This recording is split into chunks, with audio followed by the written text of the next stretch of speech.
Hello! Today, Wayward Wine, it is frigidly cold here in Oregon. The high temperature is around 42 degrees Fahrenheit. It's raining, it's windy, and the only way I can think of to take my mind off of that is to go someplace warm. And I can't think of anywhere else better than smack dab in the middle of the Mediterranean on the island of Sardinia. There it's warm and sunny all year round. It's considered a blue zone where people live forever.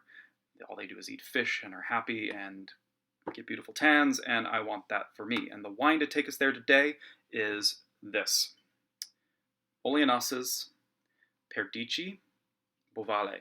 Now, the winery of Olianas was founded by Stefano Cassetti, a native son of the island, back in 2000.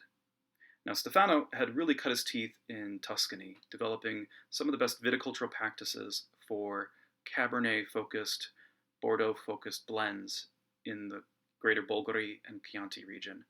So he basically helped to bring super Tuscans into their existence. And he wanted to go back home. And this wine and this winery were that start. He went completely back to nature, using a method of organic farming, and on top of that, another certification called Biointegrale. It's like biodynamic farming, where instead of using any synthetic pesticides, fertilizers, herbicides, or anything like that, they only use natural processes in the vineyard. They don't use any tractors or anything heavy or mechanic in the vineyard either. It's all horse-drawn plows, and I hear horses from France, so they have to have workers who can speak French to help the horses know what they're doing.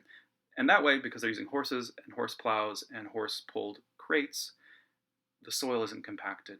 It allows that lovely gravelly, sandy soil at the winery to not be compacted, maintain its drainage so that the vines don't get over waterlogged, and really just keep growing and searching for water where they can.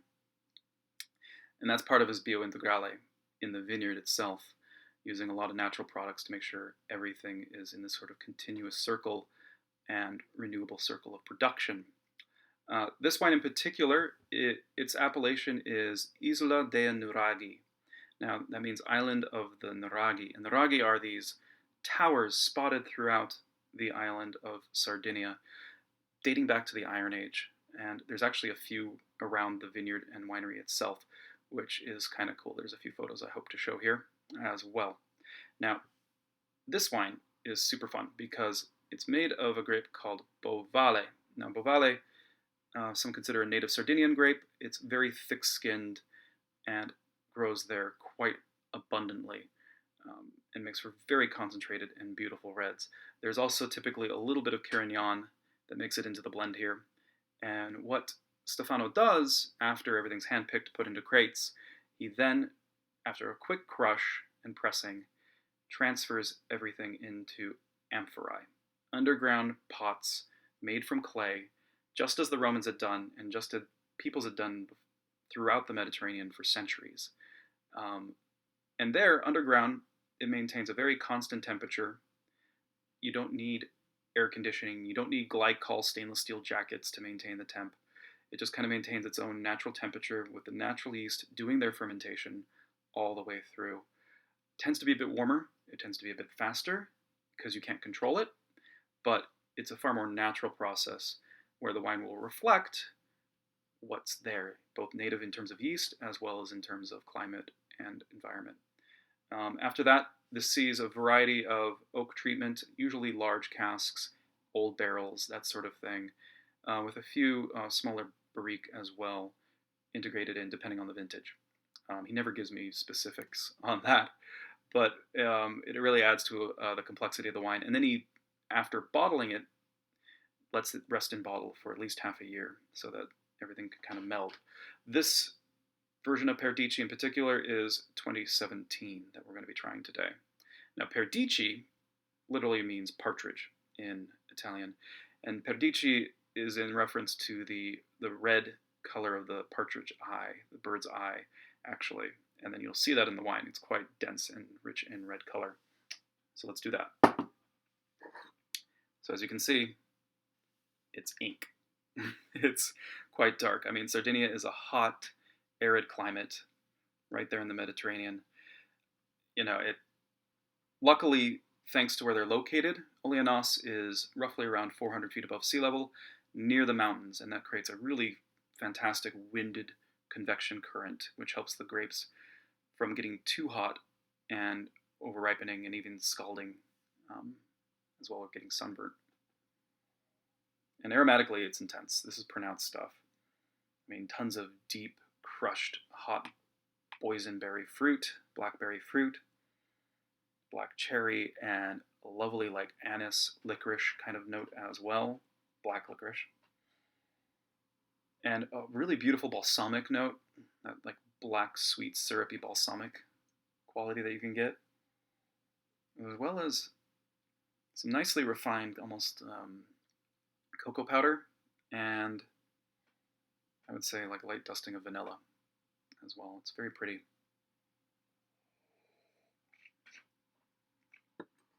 It's a mouthful, so it's dry, and because Bovale is a very thick-skinned grape, it is also quite tannic, intensely tannic. This is high in tannins for sure.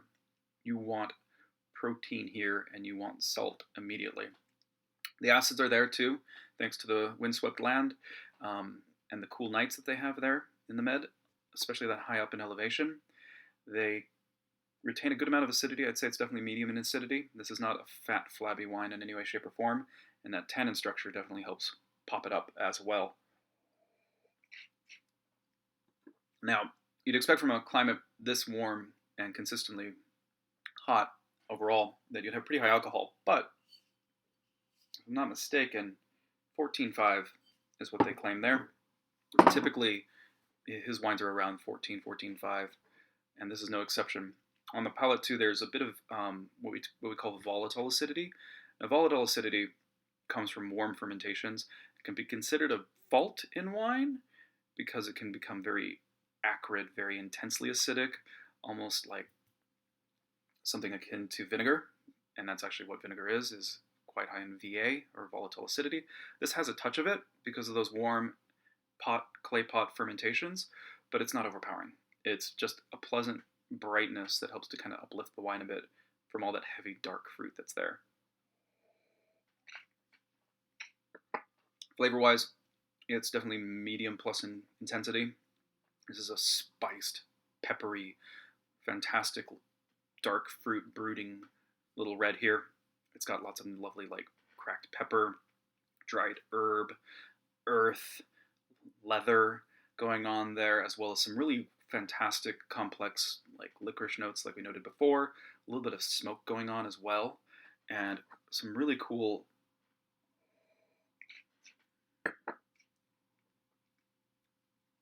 balsamic notes, soy notes, like really, really high quality soy sauce, something that you'd really want to dip that little piece of sushi in, and just enhances everything. And with food, this thing will sing. The length is long, it's complex, it's got a lot going on for it. But I mean, honestly, go game here. Think about wild meats, think about grilled meats, think about lamb, think about anything spiced. I mean, honestly, pair this up with, some really cool Lebanese food, your gyro, something with fennel on it would be pretty awesome with that. It's grippy though, and it wants food, and it wants hard cheeses, it wants olives, it wants something with maybe some feta sprinkled on top, because it's just it's a pretty powerful thing for sure. So if you have a chance to find it, look for Olianas and look for his Perdixi, his partridge wine from the Isola de Nuraghi, the island of the Nuraghi there on Sardinia. Thanks for watching, and keep drinking.